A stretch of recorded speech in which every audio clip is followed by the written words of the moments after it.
이재명 후보 등판론에 대해서는 어떻게 생각하세요? 저는 지금 등판하는 것은 좀 위험하다 생각을 하고 있어요. 지자체 선거가 낙관적이지 않은 속에서 만약 이재명 후보가 전면에 나서서 지자체 선거 성적이 안 좋으면은 두 번에 걸친 패배자가 되는 거잖아요.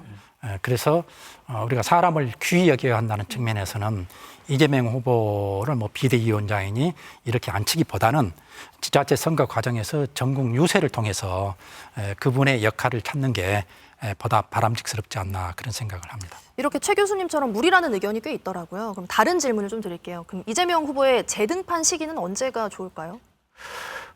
뭐 굉장히 어려운 질문을 하셨는데요. 뭐 저는 지방선거 때도 뭐 저는 크게 나쁘지는 않을 것 같다는 생각도 있고요. 근데 아무래도 지방선거가 끝나고 어떤 이 총선 시기, 어떻게 보면 이번 대선을 마무리하는 그 시기 즈음에 어떤 당내에서의 뭐 역학관계를 고려해서 본인이 판단하지 않을까 뭐 이런 생각을 하고요. 본인한테 여쭤봐야 되지 않을까요? 총선은 근데 너무 멀잖아요. 그런 의미에서 과거 김대중 대통령을 보면은 대통령 선거에서 여러 번 떨어졌는데 그럼에도 불구하고 당내 위치를 공고히 하고 재등판할 수 있었던 배경 중에는 대선이 끝나고 총선이라든가 이런 데서 이제 전국을 돌면서 지원 유세를 하고 그게 이제 당선에 크게 영향을 주고 해서 다시 당내 기반을 단단히 하는 그런 거거든요. 그래서 이재명 후보 경우도 이번 지자체 선거 때 전국을 돌며 지원 유세를 하고 그게 성과가 좋으면은 자연스럽게 당내 어떤 지위를 공고히 하시고 그러면서 등판 요청을 받지 않겠느냐 저는 그렇게 생각을 합니다. 역할을 요청은 하되 책임에서는 자유롭게 해주자라는 이야기로 들립니다.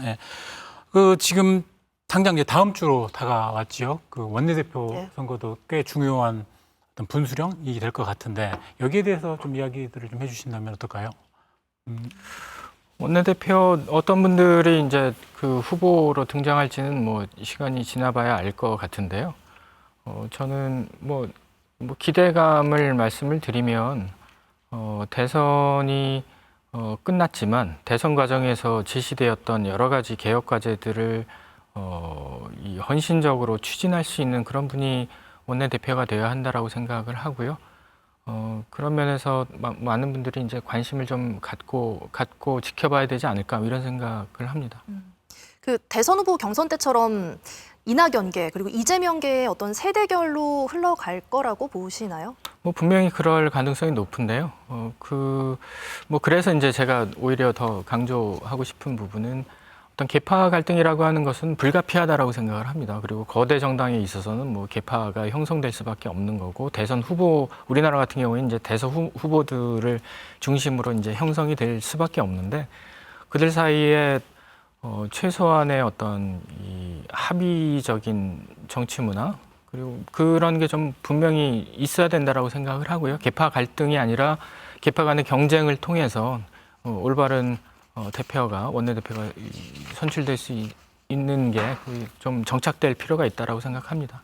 지병근 교수님께서는 이제 정치학자로서의 말씀을 좀 해주신 것 같고요. 그러면 교수님께는 제가 누가 적임자일까요? 저는 구체적인 인물은 모르기 때문에 그 말씀을 드리기는 어렵고요. 다만 대선에서 패배해서 이제 야당이 되겠지만 민주당은 국회에 이제 다수 의석을 차지하고 있고 그래서 국회에서 막강하잖아요.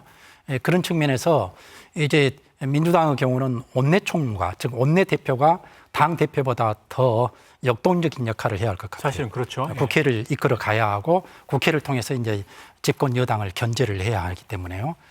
그런 의미에서 과거와는 달리 이번에 원내대표는 당 대표급 인물, 리더십이 뛰어난 인물 이런 사람이 되는 게 민주당을 위해서 또 국민을 위해서 바르지 않느냐 그렇게 생각을 합니다. 그 민주당이 이제 향후에 어떤 자세, 어떤 방향을 갖고 갈 것인가에 대해서 이야기 나누기 전에 어찌됐든 선거 그 패배의 책임 공방도 지금 조금씩 이루어지고 있거든요. 문재인 대통령 책임론도 지금 나오고 있고요. 거기에 대한 두 분의 생각을 먼저 좀 듣고 싶습니다. 우리 교수님께서는 좀 그런 쪽에 좀 가까우신 것 같은데. 이번에 많은 사람들이 민주당은 패배하고 이재명은 선전했다 이렇게 얘기를 하잖아요. 민주당이 패배했다. 이 말에 답하려면은 결국 민주당의 간판인 문재인 대통령의 책임론이 나올 수밖에 없다고 생각이 들어요. 저는 문재인 대통령이 사람은 좋은데 역량 부분에서는 문제가 많았다는 생각을 가지고 있습니다.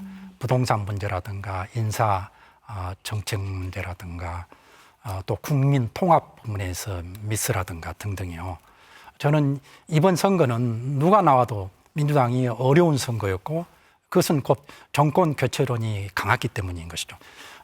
컴퓨터로 치면 하드웨어가 망가진 속에서 소프트웨어, 즉 후보를 아무리 좋은 사람을 해도 그 성능은 제대로 발휘하기 어려운 이게 이번 선거였고 그런 측면에서 문재인 대통령이 이번 선거 책임으로부터 자유로울 수 없고 따라서 민주당의 어떤 그 진솔한 반성 국면이 필요하다면은 그리고 앞으로 나가는데 어떤 새로움을 추구하려고 한다면은 문재인 정부에 대한 그 공과 이런 부분에 대해서도 솔직하게 토론이 돼야 한다는 생각을 가지고 있습니다. 네, 그 부분에 대해서 지 교수님 의견 좀 어떠신다면요? 뭐 말씀하신 부분에 뭐 저도 대략적으로 공감을 표시하고 싶습니다. 뭐 문재인 대통령 뭐 5년 동안 애쓰셨지만 여러 가지 성과를 못 낸 부분이 분명히 있는 것 같고요. 그것까지 잘했다라고 보기에는 이제 너무 일방적인 것 같고요. 그래서 저는 좀 공정하게 잘한 부분 또는 못한 부분에 대한 평가를 제대로 해야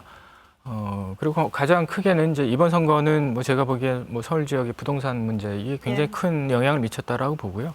그것을 왜 해결을 못했는지에 대한 이 냉철한 판단이 전 필요하다고 생각을 합니다. 다만 한 가지 덧붙이고 싶은 건 뭐냐면 이번 대선은 민주당의 후보가 나서서 경쟁을 했는데 패배했다라고 하는 거죠. 그것을 현 정부의 책임으로 전적으로 돌릴 수는 없다라고 생각을 하고요.